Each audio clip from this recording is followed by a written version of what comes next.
Within our souls, we all possess a dream which lay dormant until intrigue strikes its match and sets the torch we carry ablaze, leading us down the path of the unknown towards our dreams. As coaches who are former high-performance athletes, our personal experiences have shown us that a coach, parent, or even a fellow athlete have the potential to either illuminate or extinguish the dreams of young athletes. Nothing is lost from the candle which lights another. We are here to share our stories and our passion to illuminate the champion within, empowering coaches, parents, and athletes to keep the flame of their dreams burning eternally. You are listening to Illuminating Champions with Michal and Ashley Anton. Welcome to another episode of Illuminating Champions. For our first-time listeners, my name is Ashley, and I'm here with my husband, Michal. Hey, how are you? We also have with us a very special guest. He's going to be interviewing us today. He's actually our personal coach and our brand artist. His name is Mark Patterson. Hi, Mark. Hi, hello. So today's episode is entitled, There is Strength in Struggle.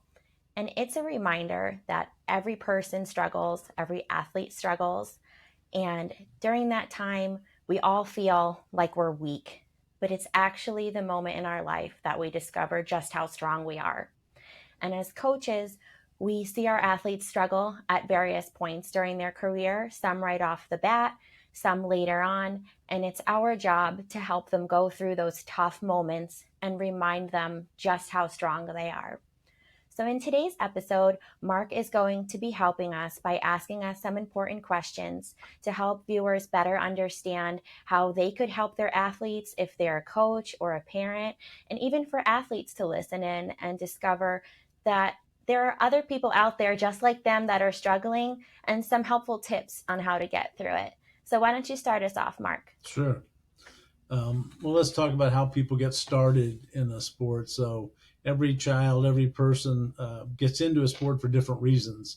They have different motivation, different interests, and if they think about it, they have a different definition of success. So how helpful is it for you to really know their personal history, their background, their dreams, and how do you help them feel proud when they're not quite tracking with that? So you're right. Everybody starts for a different reason. It's very important to know why someone's starting the sport, particularly if it's for medical purpose or if they're starting the sport and they have something that we should be aware of, whether it's a medical issue or it's an emotional issue. It's very important to know if a child's walking into the sport and they just have an anxious personality and they might get upset at a moment where somebody normally wouldn't, that you would need to be aware of so you can really help lift their spirits and pay extra attention to their mannerisms and how they're interacting with other children. So that's really important for coaches to know. So normally when someone's signing up, go ahead. I want to interrupt a little bit here. But you see, in the past we talked about honesty in coaching and parenting. It's very important for the parents to be honest. This is the moment when parents has to be very, very honest about their child. It's going to help their child more by being honest than by not being honest, but avoiding sometimes a tough discussion. Yes, letting the coach know, because some things that she said, behavioral, for example, you see them a little bit longer into the interaction. Performing of the sport, you know what I mean? Like, it's not going to come out of the bat like right away. They walk in a gym and you see someone who, for example, has a mechanical problem, like for example limping, or like cannot move around correct, or has a bad scoliosis. Those are things that are visible. But when it's coming to behavioral, you're not going to see them till the moment they are put in that situation that's going to trigger that behavioral problem. And if the parents are aware of it, because sometimes the parents, be honest, they are not aware of it. Yeah. You know, some emotional things, like you have those kids that are perfectionists, right? And you don't see them till they do a sport competitive, that they have that type of behavior where they cannot do wrong. They have to do well. They have to do perfect. Understand? If not coming out perfect, they get upset. And that upsetness takes them to a negative situation where they start crying. The part of your coaching is looking for those things Right. that you cannot see. The harder things are the one that you can't see. Yeah. So that's why it is helpful if a parent's aware of something, the best thing to do is to put it on your child's intake form and just say things that you notice, especially if they're behavioral, because it's true, they are invisible until there is a trigger. And then for coaches, if you do see something like Michal just said, sometimes the child is a perfectionist at home, but they don't really have a very large trigger where they would make a mistake that was very meaningful to them and set them off. And you see this a lot of times in gymnastics because it is a perfectionist sport. And it's very challenging. And it's very challenging. At a very young age, it's very, very challenging. All of a sudden, the child has a total meltdown just because they did something wrong once, which sounds so silly to us as adults because you've already experienced life, things take practice. But for a child that's a perfectionist, that's the first time they're encountering that, and they can't handle it sometimes. So you really need to be able to have a discussion with them, and it's so helpful if you could have that discussion with them and their parent, and help their parent at home notice when it may be happening at home, and just help them identify what sets them off and give them some tools on how they can talk to them at home, and just encourage them to keep trying and to be proud of their progress and just be proud of their effort. Because this also has to do with struggle. For those children that are perfectionist, the struggle feels instant to them the second something comes out wrong. Even if it's just it came out wrong once, it's like it's not perfect. It's not perfect. They've bent their leg and they weren't supposed to, and it's like they just fully go off the rails emotionally. So for them, it's an intense feeling of struggle, even though from a distance you look and you're like, that really wasn't that bad. That's not how they feel in that moment. They feel like it's awful. So you need to walk them through it step by step. Look, I'm going to give you 2 examples with like someone perfectionist was Nadia Comaneci. Actually, I'm going to give you an example for perfectionist. Nadia Comaneci, after she actually got perfect 10 on bars in Montreal 1976, she got off the bar and she go to Bella Carole and tell him, I don't know how many mistakes she felt she did. Like she didn't feel that she did a perfect 10 bar routine. She find herself in that routine that the whole world even today is talking about. She find herself mistakes because she was a perfectionist. And that's why she got the perfect 10 too, because even in the practice, she will train with that mindset that she always had to do much better than she did. Understand? But she had the right mind. That you see that stuff. I mean, people start in gymnastics when they're children. Yes. They don't know themselves. The parents don't know themselves, and you have to walk them through these life challenges. And I bet you most of them, it's the first time they've ever dealt with a challenge. So yeah.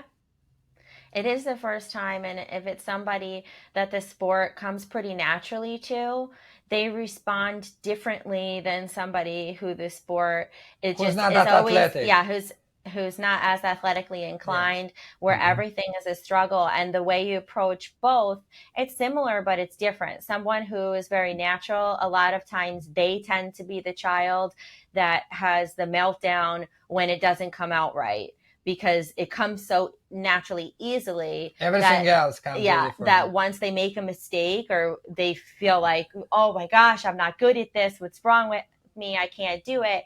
Whereas the other child who has to work for every little skill that they have to learn, their problem is more, they're going to look at the one that's naturally talented and judge themselves based off of that child, and that child learns faster, and then they think they're not good or they can't get it. So for that child, you have to always remind them the same things. Look how good you're doing. You tried hard on that one. You did this little segment of that skill better. You have to bring the positive examples to them, and they have to learn to take. And we go back to what we discussed in back episodes about teaching them to want to win, to want to be the best, but be okay with failing at it a little bit.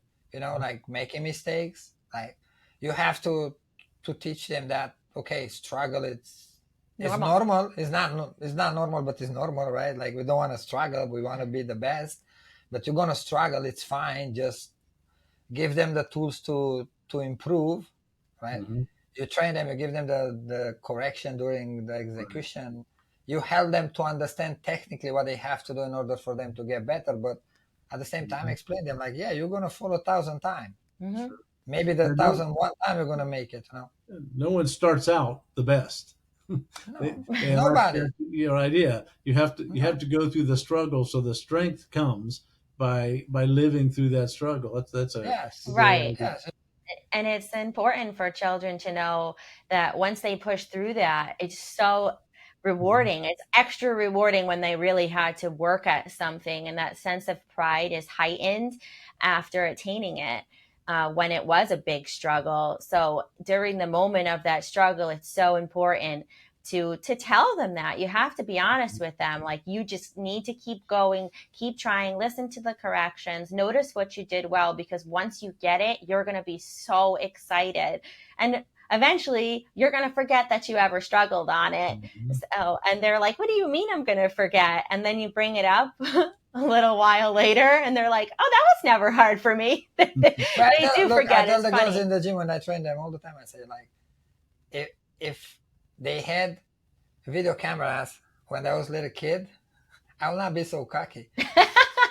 Because, you know, like, it's true, like, I struggle. Like, now, okay, I'm an adult, I can look back and be like, yeah, I was struggling, right? But when I was a child and I was younger, even 14, 15, Right. I thought about myself, I was born like a god, you know. I was already a champion. I was already good. Like, I didn't remember struggling. I didn't remember like, no, I was just good, you know. But I was not like that. I was like, I struggled in the beginning. I tried to forget, you know. That was the other thing. Like, I'll try to forget that I was not the strong guy. Every champion had a first.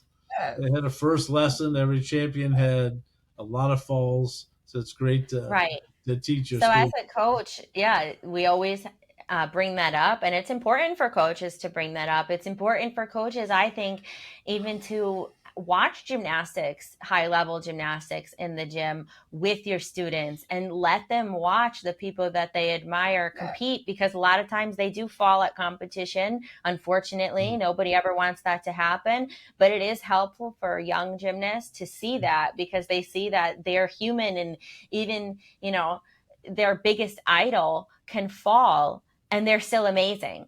So that's a very important concept for children to realize, that it's not just them. Even the most famous gymnast in the world makes mistakes. They just get back up and keep going. They don't let the mistake define them, which we talked about in the past. You teach them that mistakes are humanly normal.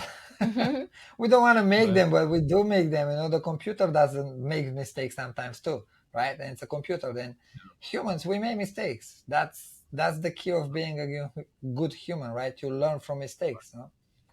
No, but the same thing, like you should say it. Yeah, I was just going to say, I think that I remember the fact that Babe Ruth, the big baseball home run king for decades, also led the league in strikeouts many years. So at the same time, while he was hitting the most home runs, he was doing the most strikeouts. It was either or. You see, baseball, I know Derek Jeter. The only reason I watch baseball, and it's funny because when I come to America, I was working for a gym, and the family took me to the first Yankee game on the new arena that they opened in Manhattan, in New York. It was the first game, and I go there and I sit and I didn't understand anything. I was like, okay, what is this? Like, I saw people like jumping up and down. I asked, like, did anybody score? It's like, no, it was like a first base. I'm like, what? Like, I couldn't understand. Then when I met her family is from the Bronx, Italians. Obviously, they watch Yankees, and her mother watch Yankees every time. And then I start watching Yankees, and I see this guy Derek Jeter. And for me, like, then I got interested, because I got interested in his persona. Before I saw him playing, and he didn't score very well, but I see his behavior on the field, and I like it. Because the guy was playing like 300%. Like, this guy would go on the field like a gladiator. Yeah, he was all in. Like, he was there, like, he didn't care. Like, he played to win, and I like that. And then I watch him, and I was like, wow, this guy is the most, how to say it, like, the most role model out of professional athletes. Like, if I will have a son and I want him to have a role model, I'll say, like, look at this guy, Derek Jeter. Like, he was the perfect athlete to have as a role model, you know. But going back to the discussion with parents being honest, it's very important, because if you know your child has a problem, physical or psychological, bringing them into a sport, it's much better to let the coaches know and the club know, because they can help better knowing what they are dealing with before they are finding out, you know. Because, for example, I give you an example, short example, like long time ago, in recreational classes, I have a little girl, she was so cute. And she would come already for I think 2 months, 3 months. I knew she's a little bit off. The parents didn't put anything in the waiver of her having any type of medical problem, but I can see she was a little bit slower than the other kids, but not too much. And she was athletic. Understand? And every class, I will sometimes like to challenge the kids. I'll be like, okay, the harder worker today is going to count the exercise for conditioning when they do legs left and squats. And I wanna challenge her a little bit, because she was doing very good, actually. I want to put her to compete, talent-wise, she was very good. And at the end of the class, I told her, okay, you're going to be the one counting. And I lay them on their back, and I told them to do 20 legs left. And it's 8 kids in the class. They all 8 are lay on their back. And nobody starts doing it, and she's not counting. And I turn around, and I look at her, and she's crying, silencing on her back. She has tears in her eyes. And I go there, and I lay over. I say, honey, what happened?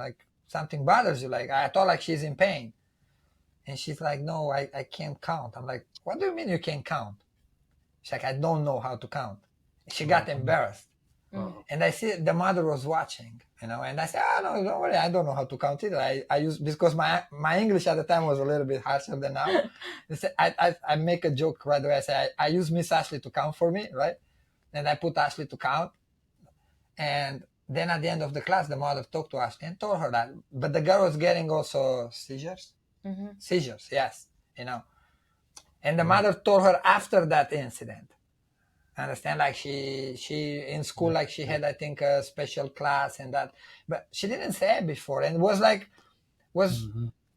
was not very visible, because she was athletic, right? I figured out a little bit that she's a little slow. But I was like, okay, she's talented. She's going to learn. I didn't know it was to that severity. So if a parent would have shared that with you, you could have helped avoid it. Totally avoid that embarrassing moment for her. Sure. Yes. Right. Besides this, I knew, even in the gym, if she didn't do something correct, I knew where to go with my corrections. Understand? I see. I knew what type of correction to give her, because I knew why the mistake happened. Or why she didn't pay attention to me. Because sometimes I have kids, and now I have more experience, right. And I pick on by myself, but I have kids that I know, they don't listen. I know why they don't listen. Understand? Then I gave them the correction based on what I already know they struggle. Right. The more every time we have these episodes, I'm more and more impressed. As you're illuminating me, the depth of what coaching is.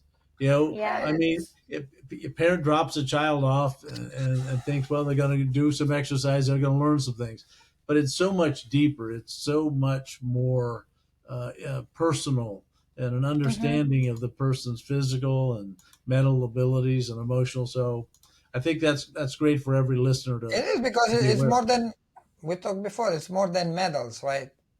You work, in the end of the day, you work with a person, you work with a young, in gymnastics, our case, they are very young, and it's you have to say, you're not gonna, how to say it correct, you're not gonna make someone feel bad just because they struggle with something medically or whatever it is. Understand?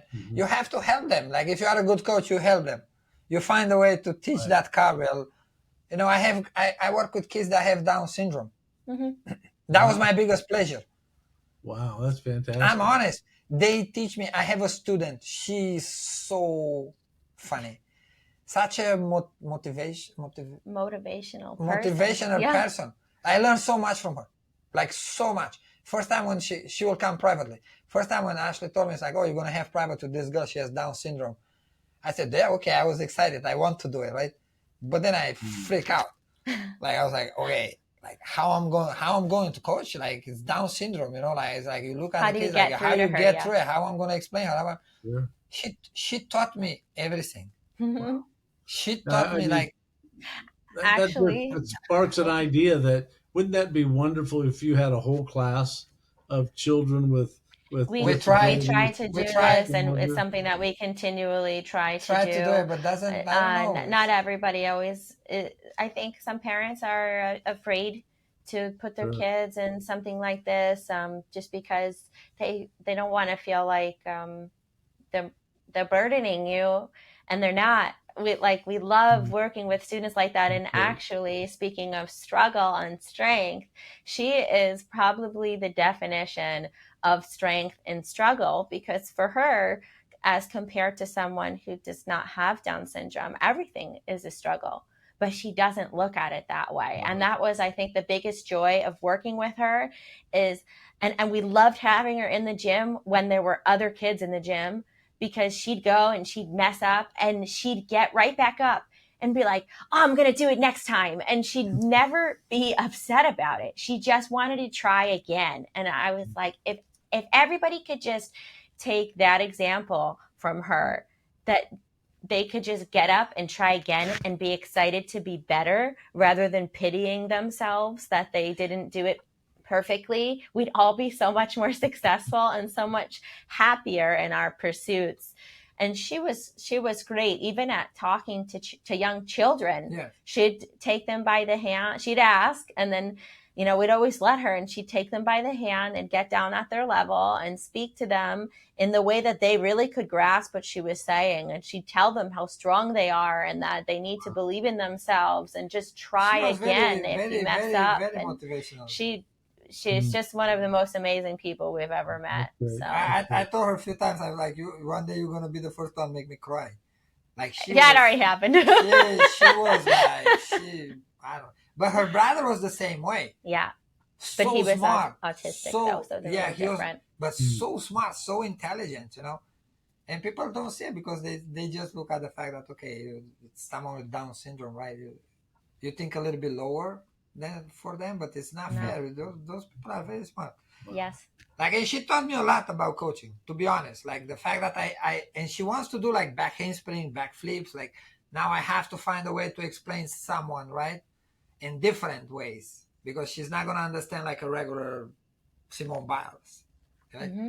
And it's challenging, like as a coach, but makes you better. Like when you start working and you start like putting your mind to help this type of kids, it makes you better. Yeah, coach. That's why it's so important to know someone's circumstance, because even we have a lot of children that they have ADD or ADHD, and gymnastics, even though it's challenging to get them to concentrate, it's probably one of the best things for them to do, because it is a very detail-oriented sport. And knowing it up front before they come in, I mean, you're going to see it right away, but knowing it up front before they come in and being able to work with their parent, it is so helpful, because you can give them those little tools and you can help teach them how to concentrate and get excited to concentrate, because a lot of times they're very, very intelligent kids. They're very athletic. They're very excited to do things. And then it's like the mind goes faster than their body. And if you can teach them like, okay, I want you to really focus on this turn, and keep emphasizing it, and then they do it, then they get excited that they concentrated on it, and then they try again, and it's a mental habit. It's not just a physical habit. So it's a great tool, sports, for kids that have trouble emotionally or even with mental processing. And it's important to be honest. You see, like when I said in the past, the parent has to be honest and the coach has to be honest. The parent has to have an honest discussion with the coach if they know about medical problems of their own child.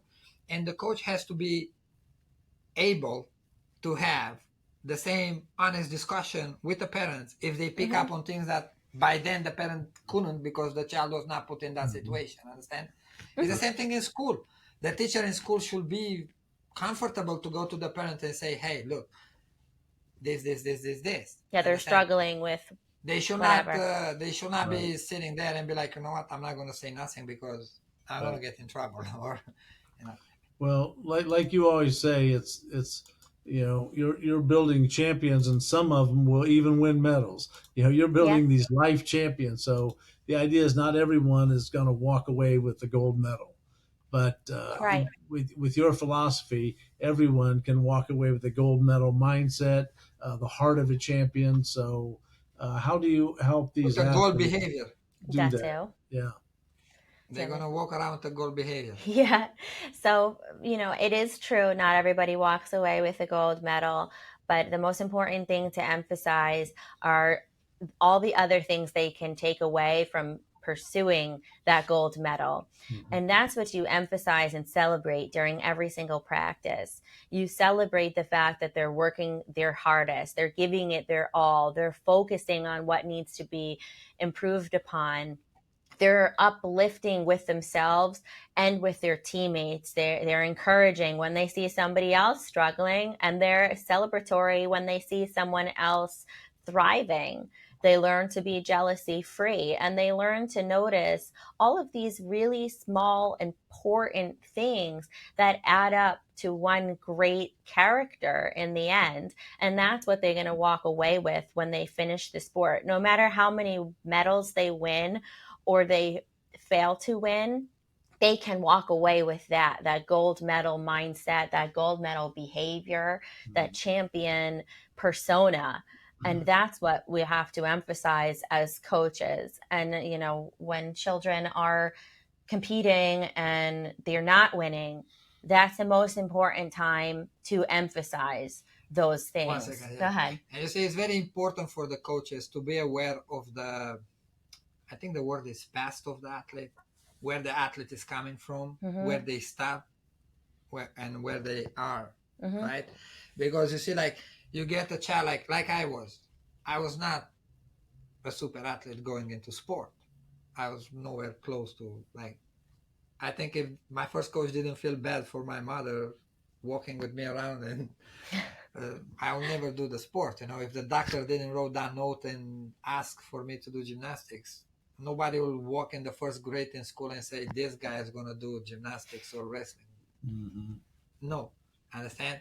But I became a national champion in gymnastics in Romania, in a country that invent the sport between future world champion and Olympic champions. And I say like, was easy? No, it was very hard because like I came from long, like more behind than everybody else. And Well, because if I explain correct, some listeners might not know that I have to reemphasize it. You were a sickly child. You were suggested to get into sports because you were so ill, and you were Mm-hmm. made yes, fun of because you were yeah. so skinny and tiny. So Yes, I that's a survived great a part of your story. toxic shock with septics, right? That's how Yeah, it's he called. had a like toxic shock syndrome with sepsis that they don't Yes. really know Wow. where it came from, but he was And they gravely discovered it very ill. late too because like at the time my head blew up and they thought I have, how the little kids they have the ear infection? Hmm. And they thought I have something like that, and they was like treating me for that, but I was not that. It was like my kidney fell, and the urine will get in the body, and Mm, then my body is like my brain, like my head wow. was Was like going, swelling. yes, was swelling, and like I was So I was think that bad. your struggle. I think talk about strength in struggle. I think that's what made you a great athlete and makes you Yeah, guys but great that's coaches. what I was gonna go with the conversation is that if the coach knows right those things and they respect those things and remind the athlete those things, like look, yeah, you didn't come in the first place, Hmm. but when you come in the gym you had a very bad scoliosis, for example, right? Or you have, I don't know, like your leg was not functioning correct, or you have like me, like I was very weak physically, like I could do conditioning 4 hours a day, and my teammates will do 5 minutes, and those guys look like Arnold Schwarzenegger, and I was looking like a skeleton. You know, I will not get stronger no matter what. Like I couldn't do half of the routine, but not because not that I was weak, but I was not weak because I was lazy. I was not working hard. It's just I couldn't Your get the body endurance. was, My yeah. body didn't have the endurance to carry me to that Sure. routine. And then when my coach would make fun of me with that, understand, like I already know I'm different. And I knew at the time I'm different, right? Because I was skinny. Like I was Wait a embarrassed minute. to even take my Your shirt off. coaches made fun of you while you were doing that? Yes. Oh my, that's terrible. That's just terrible. It is Yeah, terrible. but this how it was, but that also tough me up, to be But honest, you see it though, like today, not that they make fun of them directly as much, but I mean, some still do, unfortunately. But you see it today in kids that they are not athletically inclined, but they love the sport Yes. and they want to compete the sport. And now the sports programs are different; they are more open to Recreational kind many of. abilities, Yes. and it's like sometimes you watch kids that they're not very athletically inclined, and then you can see a coach just getting almost embarrassed of them when they go compete, and I'm like, wait a second, that kid's on your team, you're there to uplift them and make them feel wonderful about what they're pursuing. And yeah, you know that it doesn't come easily to them, then you should celebrate them extra because they're choosing to do something that is a total struggle for them, like you, and tell them exactly where See, they my started coaches from and how good they're in my whole doing. entire career, and I compete from like I was 8, I started to 28, 20 years of competing in gymnastics. I never had one coach to tell me like, man, from where you came to like where you are today when you Yeah, quit it's the sport, amazing. Yeah. Wow. like nobody will Nobody would even think that would dream happen. Yeah. that will happen. Understand? Wow. Like I told you, when I had the head accident in '94, the head trauma on high bar was the same thing.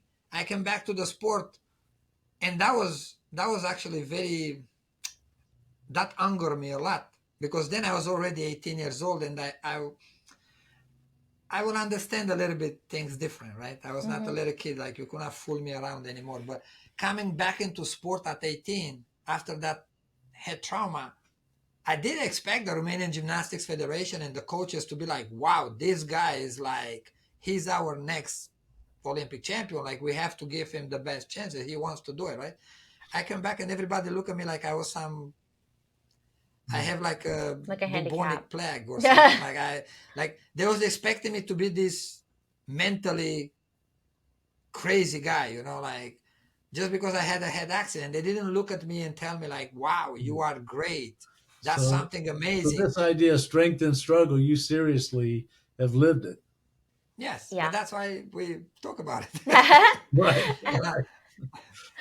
And the same thing, remember when I said, I told you in I think last episode was, and I said like in 1991, like I compete and I won national championships all around, and I had to go to the Balkanic game, but I compete with I had like a broken spine. I have L3, L4, L5. Still today, I have problem with it. There was fracture, and I have like also very, very, very, very bad sciatic. Because after the national championships, they didn't let me go to compete the Balkanic games, and then I was in so much pain. And I told my coach at one point, because I was mad that they didn't let me go to the Balkanic games, I said, okay, I'm going to the doctor to see what I have. And they sent me to the military hospital in the capital, in Romania. And I go there, and the doctors was like, okay, no sport for you no more. I was like, what are you talking about? They was like, you are suspended for sport. You can't do any sport. We ban you. That's it. You have at least 4 months. You do no sport. I was like, what? They're like, after 4 months, if you want, we can come and talk, but for sure, because of the back injury, you can't do sport no more.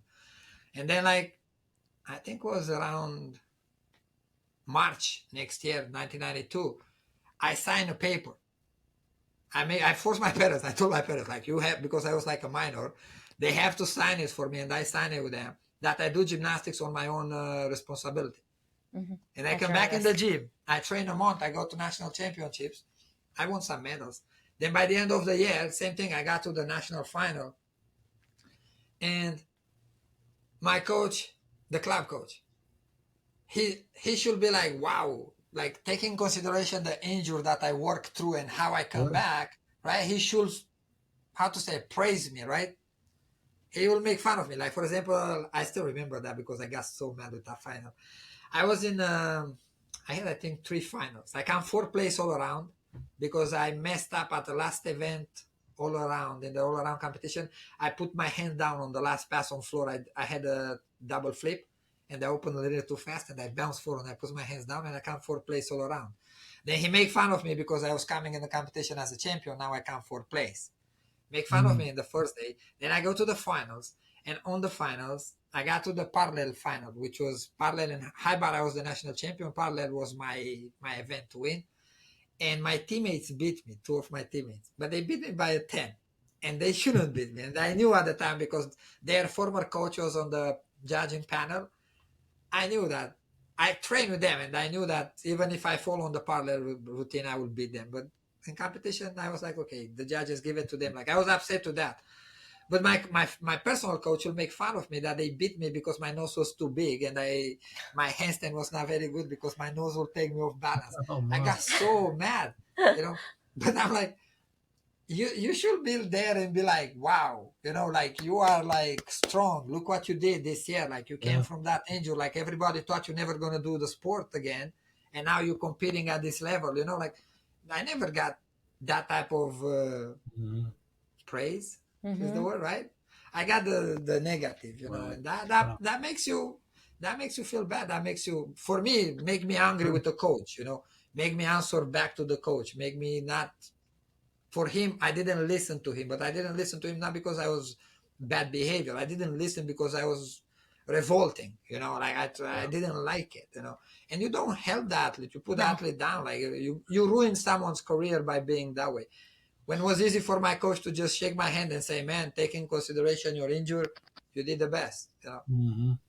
And So, stories like this, you see them today too, for Mm-hmm. sure. There so are even athletes there. even the most successful athletes, have moments or periods of tremendous challenge, where Oh yeah, they do. just like your story of struggle, you were a champion. So when this happens, how do you help the athletes, get through that positive self talk and work themselves through it? What do you do as coach? First of all, you have to remind them honestly where they came from.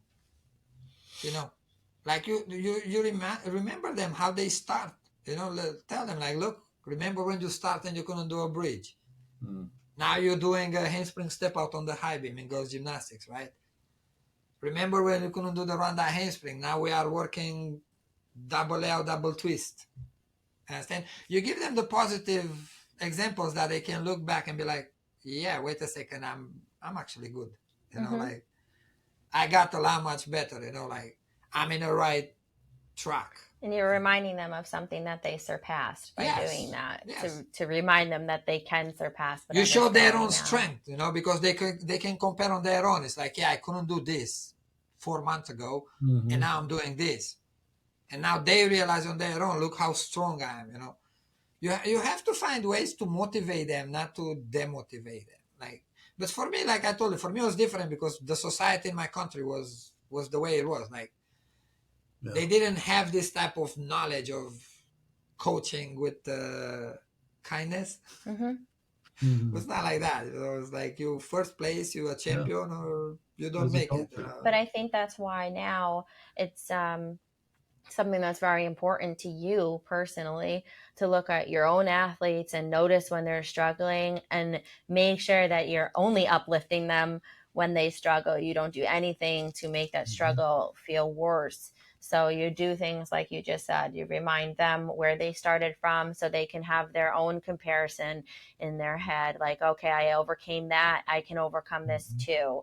You have to remind them all the time of every little thing that they do well. Sometimes it depends on the scenario and what the struggle is. If it's like a mental block, that's always something that's so challenging to deal with, for the athlete and for everybody else that's even trying to help them, because in the end of the day, ultimately it comes down to the athlete deciding to go through it.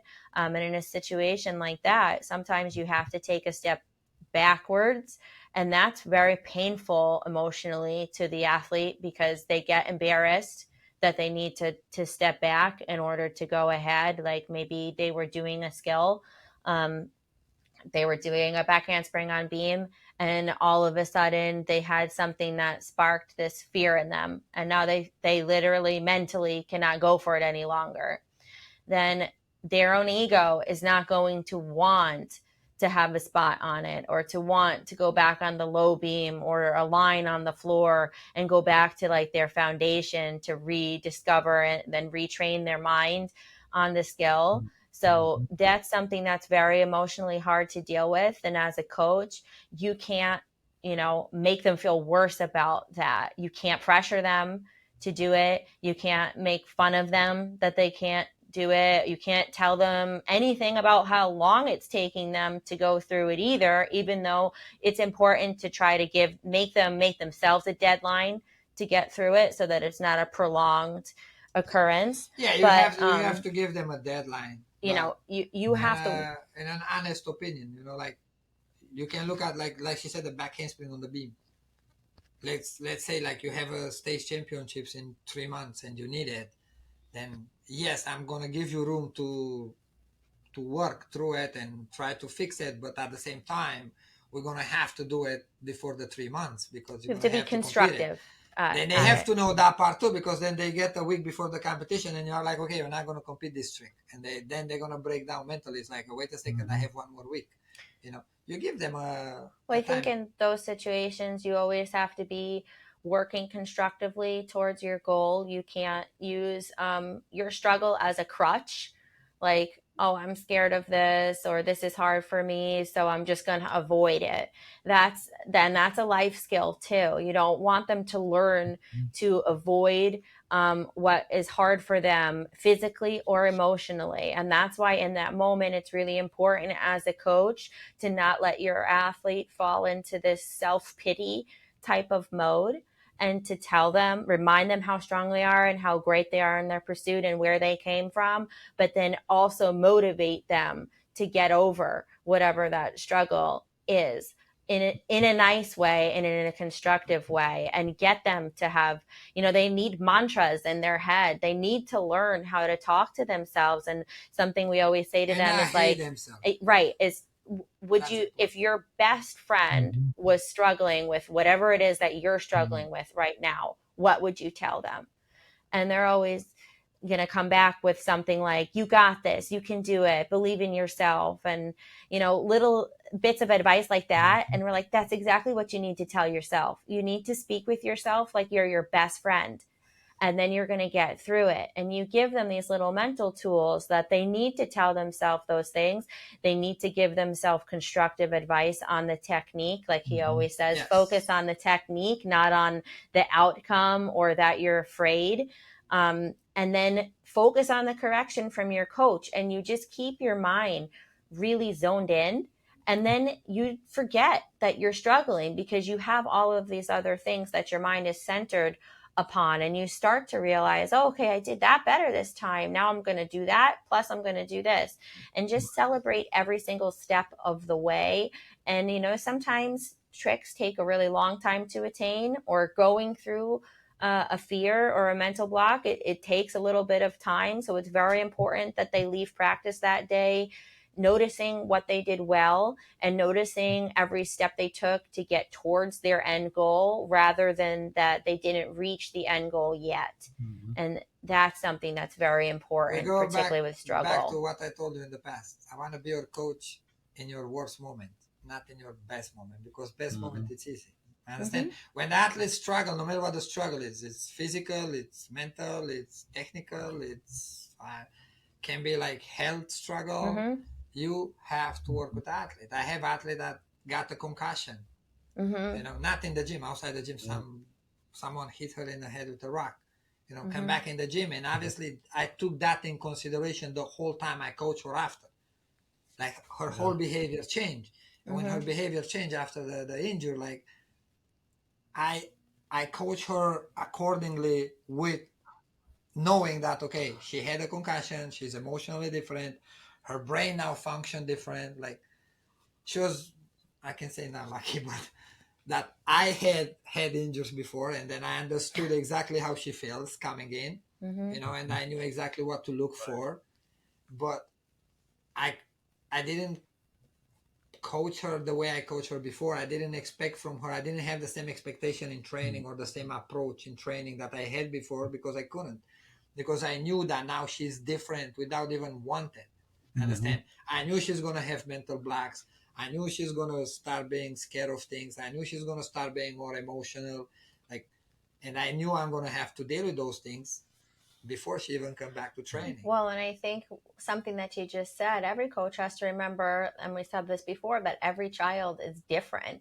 You can't approach them like in a cookie cutter style, particularly emotionally. Yes. You have to look at each of them individually and notice their struggles and realize what's going to motivate each of them and what's going to uplift each of them. And that's different, especially like depending on their personality, how much they struggle physically, how much they struggle emotionally. And that's why you need to be in tune with all of those things. And that's why I told you, it's very helpful for the parents to be very honest with their child.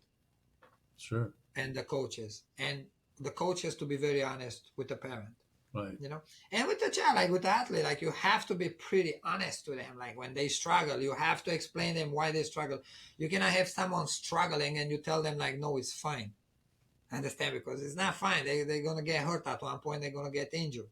You have to let them, like, they have to know, okay, you cannot do this double flip by yourself. You still need to work on this. But you help them to go through positively. Last time I had problem with this word. I have to practice this word in private. Positively. And I'm going to practice this word.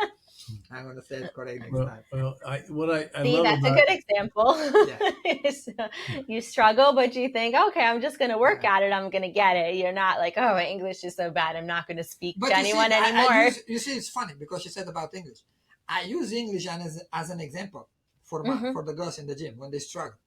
I always tell them, because what they do, they struggle and they get embarrassed, right? They feel like, oh, I'm not good enough, right? Their self-confidence goes down very fast. And I always tell them, like, you know, when I come to America, I barely speak English. I got in trouble so many times.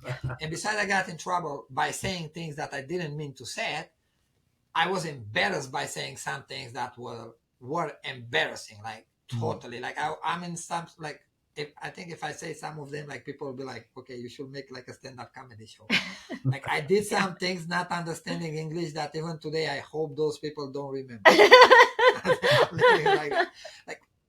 But I took the chance, and I got to a point where, because in the beginning I didn't have people around me to allow me to make mistakes in English, right?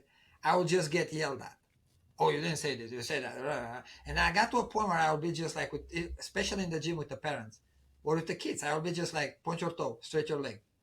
I would be like a robot, right? Like very short. With the parents, I would be like, hello, how are you? Fine, go, boom. I will leave. And the parents would be like, I want to talk to him a little more. Like, he doesn't want to talk to us, you know? And I look very unsocial looking back now. Yeah. But then when I met her, she helped me with English. Because I remember, like, first time I told her, like, I don't speak English. Like I don't want to talk, you know? And she's like, no, it's fine. Like, just try to explain yourself. Like, if it's coming out wrong, it's no big deal. I'm like, really? And I tried. And then from there, slowly, I got comfortable. And I started realizing that if I don't take the chance to speak the language, I will never learn the language in the first place. I will never be able to do my job correctly because I don't know how to explain myself. Then the second I start taking chances to make mistakes, I learn. It's the same thing with gymnastics. That's what I tell the guys in the gym. Like, look, I took chances. Is my English better today? Can you understand me? They are like, yes. Okay. 3 years ago, if you came in my gym, you couldn't. Yeah. But because I practice every day, now you think about me speaking English correct. But the student that I had 3 years ago, she'll be like, I couldn't understand one word. You know, was a time where, like, it's true. I used to make her, if she posts a video on Facebook, I used to make her take the sound off. Because I couldn't listen to I couldn't understand myself on the video. That was the funny part. Wow. That's how bad my English was. And I would get embarrassed, you know. And till the time I took that chance to, make myself embarrassed, like whatever. Like people can think, like I realized that, you know, like I'm not stupid. I just don't know. You're learning. That's the difference, understand? Because in my head, because I was an adult, like if I didn't say something correct and someone will turn around and be like, what 5 times? I'll be like, what I like about what you do is you guys are real. You're great at what you do, and looking at, you know, how you got into this amazing sport by being a sickly little kid in a country that only chose the best of the best and put them into this sport. Um, and then you had your head injury, and then trying to learn a second language. I think you you you you molded yourself into a great example of how strength comes through struggle, and I think that's why you're building champions in life as well as champion athletes. I just think you do a great job. Thank you. Because it's like exactly what I told you. Like you have to allow yourself to make mistakes, and that was the story with the language, right? Like the second you allow yourself to make mistakes and make embarrassing moments, and but take the correction that comes with making things better, then you are going to evolve. You are going to get better. You're going to learn. Right. You know, if you want to stay in your bubble over there and make no mistakes and don't be embarrassed, you're never gonna get better. You're always gonna. Right. You're not gonna feel it, but you're always gonna be down, Mm-hmm. right? You're never gonna achieve greatness. If you want to achieve greatness in life, you're gonna take chances. You're gonna, Yeah. you know, look even like movie stars, rich people, like they all do mistakes. They all have their moments where they did something very embarrassing in their life. Like Sure. the Olympic champions, look at them. Like, no, Nastya looking like, did she was Olympic champion, then she fell on her face at Olympic tryouts. Did that take away from her that she was Olympic champion in 2008 all around? No. She actually, like, out of that competition, and that's an example I give the girls all the time with Nastya at Olympic trials when she fell. She stood up and she finished the routine. That shows you strength. That shows you determination. No? You took something moment, positive. She didn't just walk off the floor crying and Sure. giving up that she fell and she's not going to go to the Olympics. No, she finished that competition like a champion, even though she knew that at that moment she's not going to make the Olympic team. Mm-hmm. Well, she also had the support to do it, and that's what I was going to say about your English.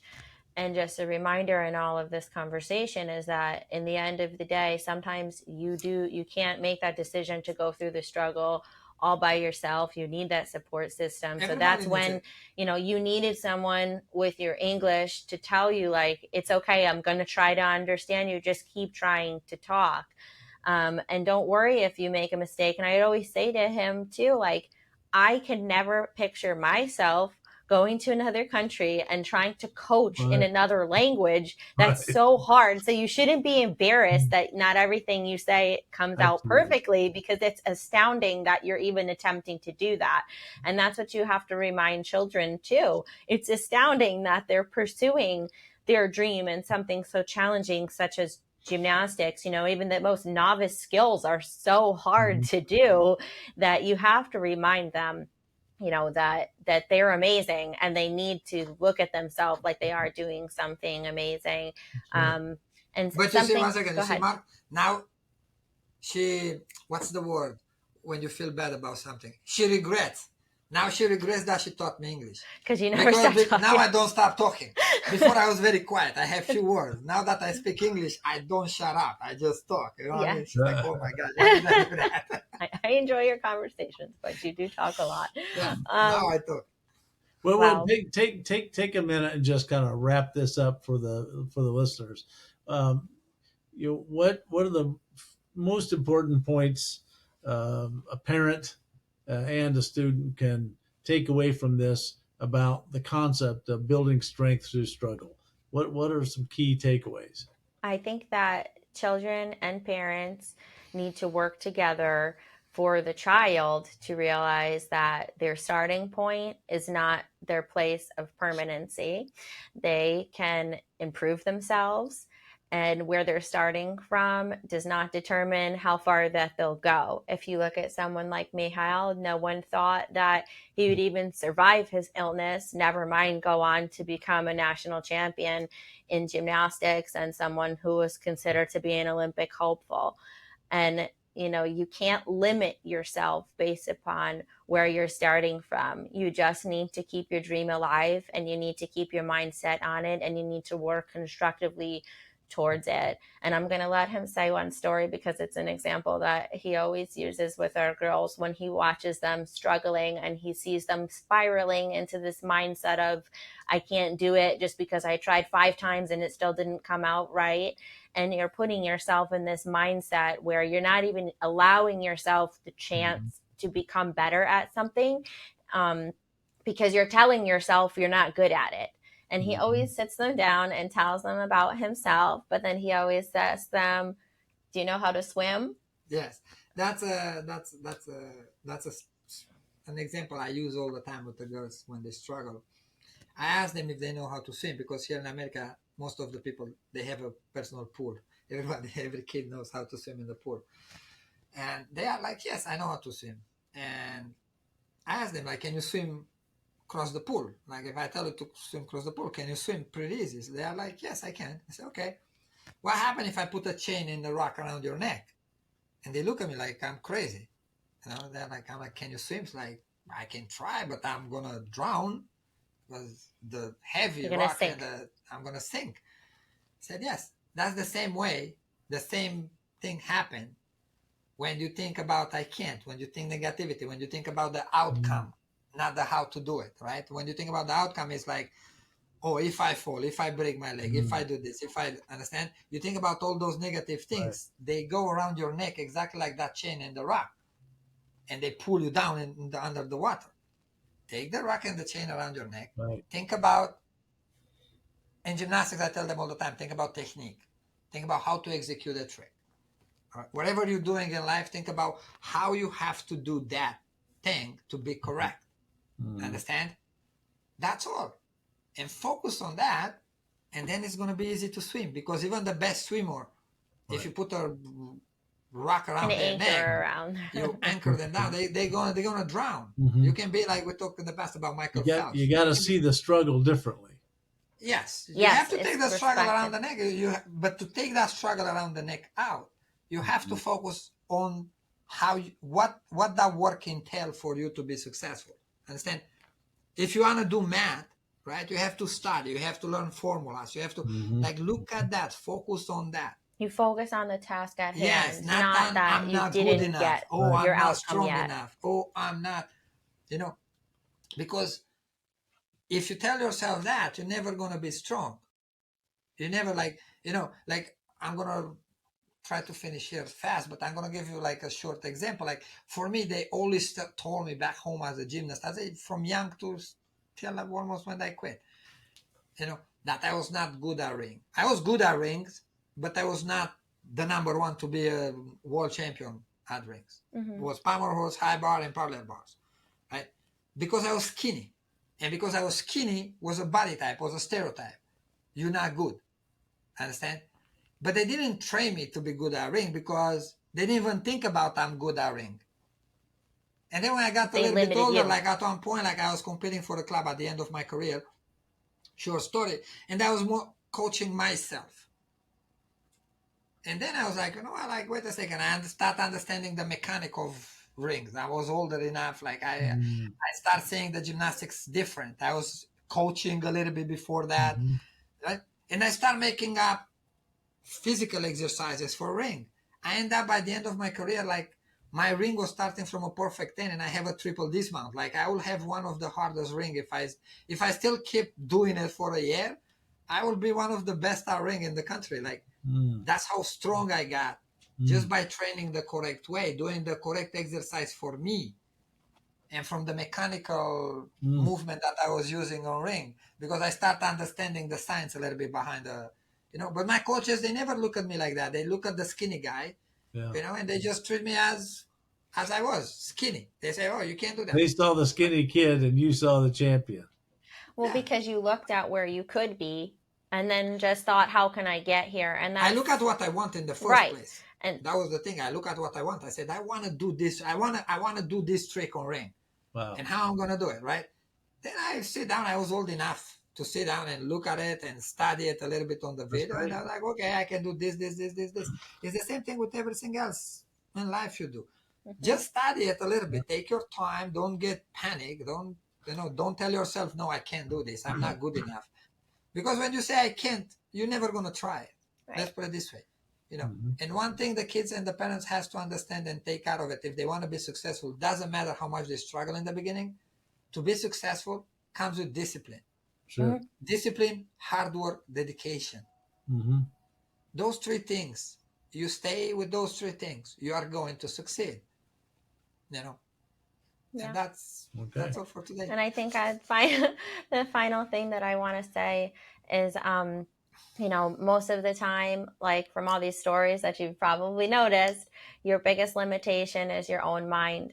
Yes. So you need to just put in your mind what it is that you want. Be proud of yourself and every step that you take to get there. And don't put yourself down if someone's ahead of you. You need to look at them and say, well, if they can do it, I can do it. Or I can at least come close to doing it. And be proud of every step you take, and don't look at anything in your pursuit like you're a failure. Because if you're not sitting on the couch and you're getting up and trying to do it, then you're already succeeding. So I think that's something that's huge that we want our students to take away with them.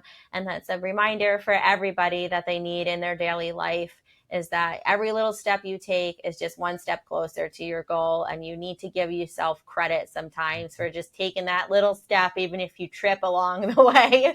As long as you keep moving forward, you're doing great. So don't pity yourself for your struggle. Notice how strong you are to go through it, and celebrate every moment of your what pursuit. makes the strongest metal? Fire, right? Strongest metal. Yes, it's made by fire, right? Yeah. They put in the fire. The same thing with life. The bigger the struggle you go through, the stronger you get out on the other side. Mm-hmm. Right. Then allow yourself to go to struggle and work hard. Mm-hmm. That's all. Wow. Everybody have a good day. Thank you so much, Mark, for your help with you. this episode. And thank you, everyone, for listening. I told you, now I can talk a lot. Thank you for listening to Illuminating Champions. Don't forget to subscribe to our channel and stay tuned for our next episode.